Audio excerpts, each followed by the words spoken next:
Welcome to the Saturday edition of the Fairbanks Evening News. Today is April 20th, 2013. I'm Holly Seiler. Leading our news this evening, fire caused extensive damage to the basement apartment of a 12-plex late Friday evening, displacing some of the occupants and sending 2 people to the hospital. Fairbanks City Fire and Rescue personnel got the call around 10:45 p.m. responding to 302 16th Avenue. When personnel arrived, fire was found coming from the basement window. Also, heavy smoke was coming out the upstairs doors. All occupants had escaped the fire. However, one occupant was complaining of shortness of breath due to smoke inhalation and was transported to FMH. Another occupant complained of back pain from climbing out the window to escape the fire. That person was also transported to the hospital. Both occupants were treated and released. Due to heavy smoke damage by the fire, the building was deemed not livable. The Red Cross responded to provide housing assistance to the 10 occupants who were displaced. City Fire got mutual aid assistance from Fort Wainwright Fire, University of Alaska Fire, and Steese Fire Departments. The direct cause of the fire remains under investigation. On Thursday at noon, local leaders and others will gather downtown at St. Matthew's Church to remember homicide victims whose cases remain unsolved locally. The event was established by the late local activist Shirley Dementif, who died in 2007. The annual event has drawn family members of the victims as well. As of 2013, there are dozens of unsolved homicides in the local jurisdiction, but Reverend Scott Fisher of St. Matthew's says those cases and the recent death of 59-year-old Johnny Wallace are what he calls most troubling. And show grieving family members that they're not in it by themselves. We're all in this together. It'll show them that. It'll show whoever the perpetrators are that we're aware. And we're not forgetting. Next week's March of Remembrance will take place on the 20th anniversary of the still unsolved murder of 20-year-old UAF student Sophie Sergi. Sergi's body was found in UAF's Bartlett Hall on April 26, 1993. The UAF student, who was taking off the semester but was in town for appointments, was found sexually assaulted and shot to death. Organizers say Sergi's mother, Elena Sergi, will once again make the sad trip from the southwest part of the state to Fairbanks for the occasion. Well, it is 20 years, and her mother is going to be coming up for the remembrance, but they still hold hope of some resolution to the case. But more importantly, I think everyone just holds dear the memories that we all have of the loved ones that are on that list of the unsolved crimes. Health officials in Sitka say there's a rise of whooping cough cases in Alaska following a trend moving up the west coast from California. Immunization is the best way to combat whooping cough, a highly contagious bacterial infection.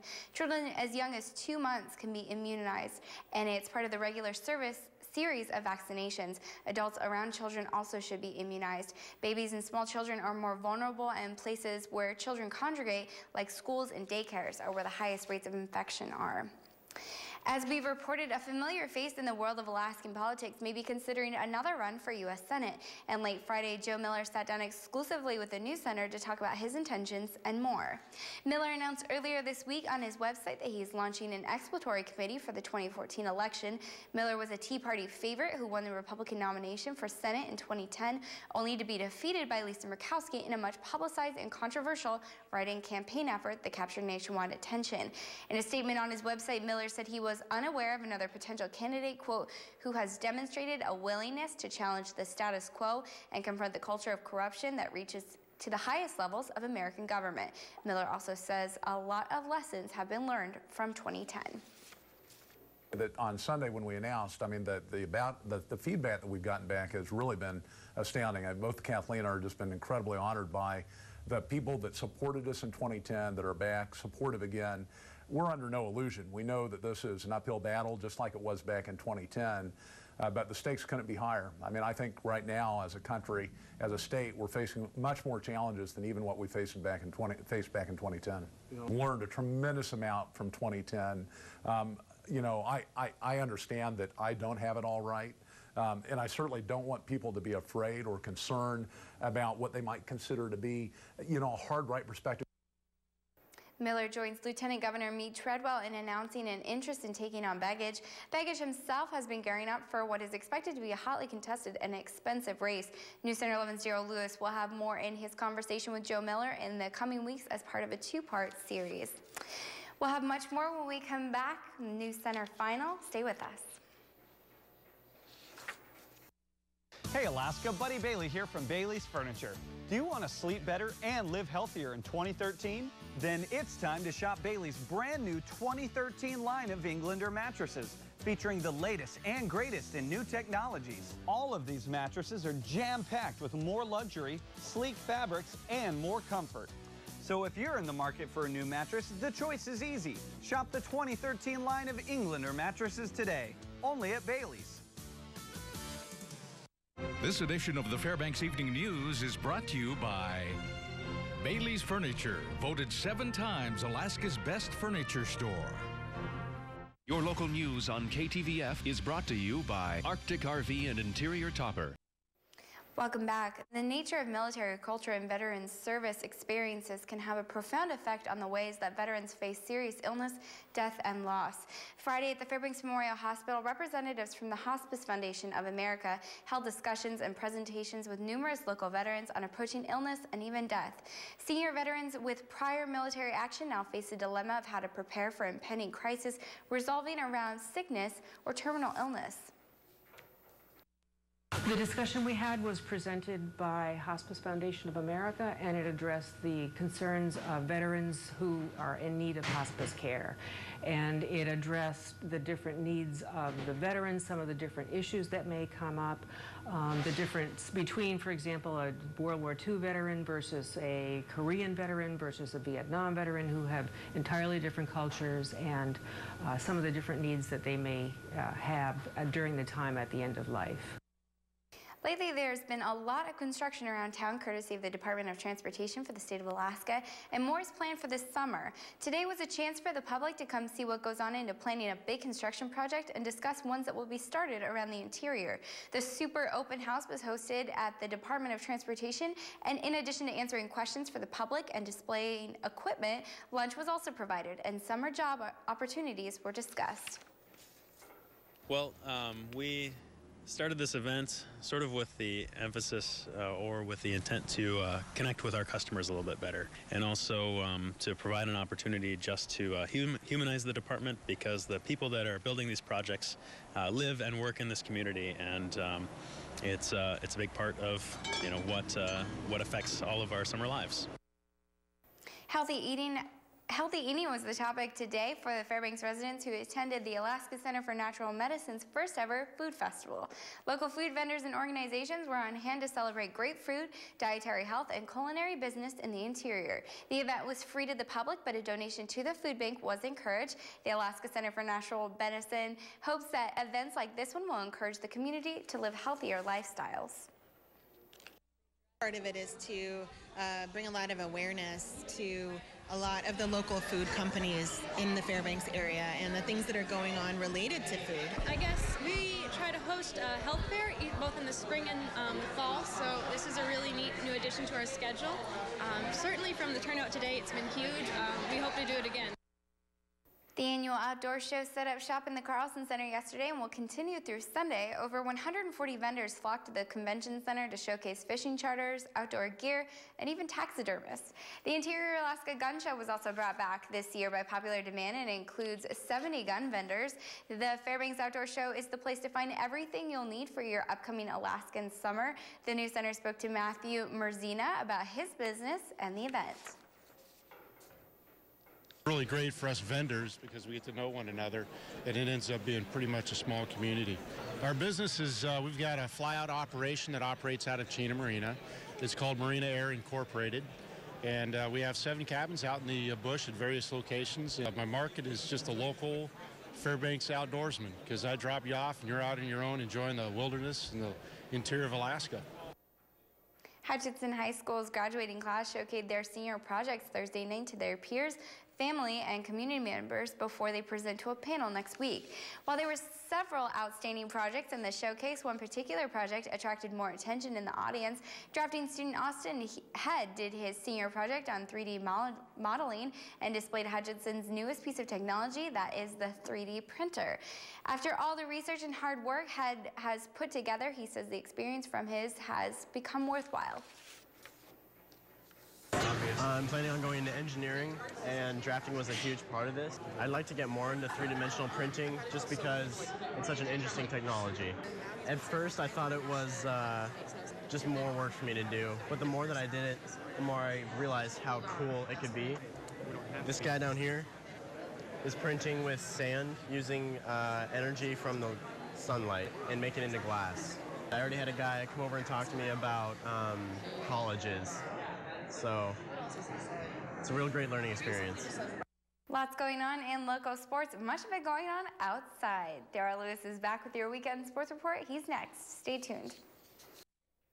And welcome back, Interior Alaska. Daryl Lewis here in the sports seat for you on a Saturday evening, a beautiful one at that. I hope you're having a good day. To make it even better, let's talk some sports. Life on ice, and the Fairbanks Ice Dogs have found their season hanging on the edge after last night's wrenching loss to the Kenai River Brown Bears down in Soldotna. Goaltender Steve Perry did everything but stand on his head, recording 33 saves in last night's 2-1 loss down in Kenai. Unfortunately, the Fairbanks boys' offense went nowhere as the two teams engaged in a defensive duel. The Brown Bears lead the best-of-5 series with the Ice Dogs 2-1, and the Dogs need to win tonight on the road in order to force a deciding Game 5 back at the Dipper on Monday. Heading on over to Pioneer Park outside, the run for relief kicking off, and the skies very sunny indeed, even with a lot of snow still on the ground. Now, yeah, you're looking at it, outdoor sports in full effect around 2 p.m. on a Saturday. To the race, all for a wonderful cause, aiding the oppressed individuals in Burma. Our winners here for the men, 40-year-old Paul Wayfield says he's representing the old school. I love it, baby. And for the women, 23-year-old Libby Wilhelm headed the women's division. Both talked to me afterwards. All day out there, and the course is great. Sun's shining, snow's melting. Good pace. You know, I'm getting older, so just trying to keep up with the young kids, but today was my day, apparently, so we're good. I felt like at the beginning, I just kind of went out without any expectation, and as moving along the trail, felt confident, and as the trail got a little better and out of the slush and kind of icy areas, it was easier to pick up the pace and just kind of go at my own pace and start picking people off. Now, way down the Alaska Highway in beautiful downtown Tok, Alaska, the 33rd annual Tok Trot Walk Run got underway Saturday afternoon with the start and finish at the Tok Information Center. The 10K event is an out and back course along the Alaska Highway.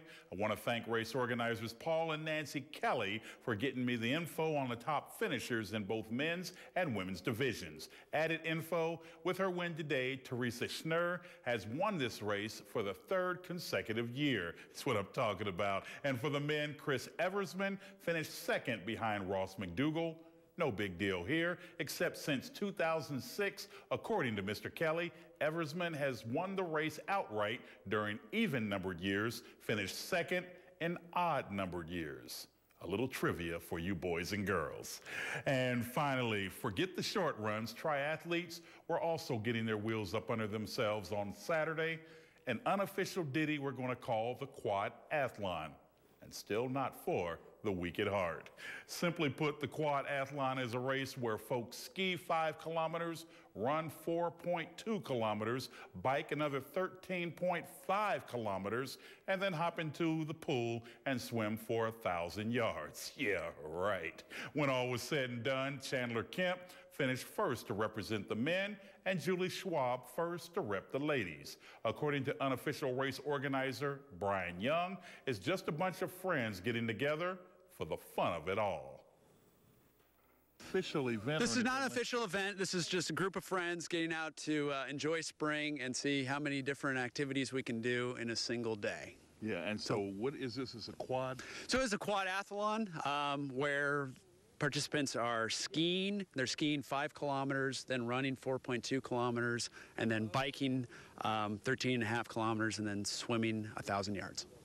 Hey, man, it's a Saturday morning. Even though the sun is starting to be warm and all this, there's still snow on the ground. Yeah. What gets folks out on a Saturday morning? You know, I think the novelty of this event is really brought a lot of people out.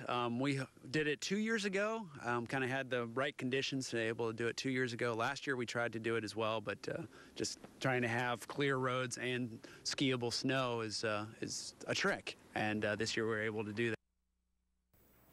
One of these years, I'm rolling with y'all. Yeah, okay. On Saturday, junior Bente Heller was named Most Valuable Performer for the Alaska Nanook swimming team as they handed out End of the Year Love during a banquet at the Butrovich Building. Congratulations on that accomplishment. And that's going to do it for sports tonight. Thanks for rolling with me for a spell. Now, for more KTVF sports, log on to Twitter, YouTube, webcenter11.com, and also download our mobile app, whatever's your flavor. But for now, don't go anywhere because Holly's back with your full weather forecast. She's next. We'll see you.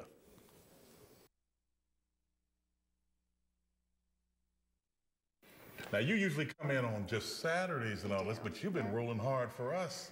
2, 3 a.m. In the morning. In the morning. Yeah. So I hope you guys have been watching, because soldier. I don't want it to be for nothing. I love it. You're a soldier. I know. I'm a little tired, but I couldn't bail on my Saturday crew. Weather. We're going to get right into it. Here's our almanac for April 20th in Fairbanks. Our normal high sits around 48 degrees, and our normal low is 25 degrees. The record high was set in 1999 at 64 degrees, and the record low of 6 below was set in 1937. The sun rose this morning at 5:57 a.m. and will set tonight around 9:47 p.m. It's going to give us 15 hours and 7 minutes of daylight, a 7-minute gain since yesterday. Here is weather around our great state today. Fort Yukon is mostly cloudy, and Barrow is partly cloudy. It's overcast in Barrow today. Fairbanks is clear with light winds. Healy is clear today as well. So is Juneau and Ketchikan. It's partly cloudy in Bethel and Cold Bay. Kodiak is overcast with snow showers. It's clear today in Homer, Valdez, and Anchorage. And on to our friends in the lower 48. Seattle is overcast today with heavy rain. Highs in the mid-50s. Las Vegas is clear with highs in the low 80s. Denver is partly cloudy with a chance of rain and highs in the mid-50s. Minneapolis is mostly cloudy with highs in the low 40s, and it's clear in New Orleans with a high in the high 60s. New York is clear as well with highs in the high 50s, and Miami is mostly cloudy with rain showers, a high in the low 90s. Barrow and Fort Yukon are both expecting partly cloudy skies tomorrow. Fort Yukon could also see some rain. Nome will be clear tomorrow with 10-mile-per-hour winds. It's all sun in the interior tomorrow. Some minimal clouds are expected in Fairbanks, while Healy will see clear skies. Southeast Alaska is projecting to be clear tomorrow. That includes Juneau and Ketchikan. Partly cloudy skies will make their way across southwest Alaska tomorrow, which is Bethel, Cold Bay, and Kodiak. And all of south central Alaska is expected to see overcast skies, including Homer, Valdez, and Anchorage. And we are certainly warming up here in the interior, and it is about time. Tonight we'll see a high of 14 degrees with partly cloudy skies and light wind. Tomorrow is going to be another beautiful day. If you can believe it, I actually had to turn on my air conditioning in the car today. Partly cloudy skies are projected for tomorrow with light wind. Here's our extended forecast for the upcoming work week. It is a little bit of a mixed bag, but warm nonetheless. Monday we'll see clear skies, partly cloudy skies on Tuesday, mostly cloudy skies on Wednesday, overcast for Thursday, and rain. That's right, folks, rain on Friday. Highs in the 40s and overnight lows in the 20s until next Saturday. I'm not sad to see old You man better Wheeler not be. hit the road. I know. Hit the road. It's nice, 40 degrees. That's going to wrap up this edition of the Saturday News. We're really glad you could join us. Now join us here 6 days a week at 6 and 11 or online anytime at webcenter11.com. And don't forget to join us back here bright and early Monday morning as we bring you the Fairbanks Morning News as well as your morning updates every half hour with Holly Seiler. I'll see you guys then from all of us here at the News Center. Have a great night.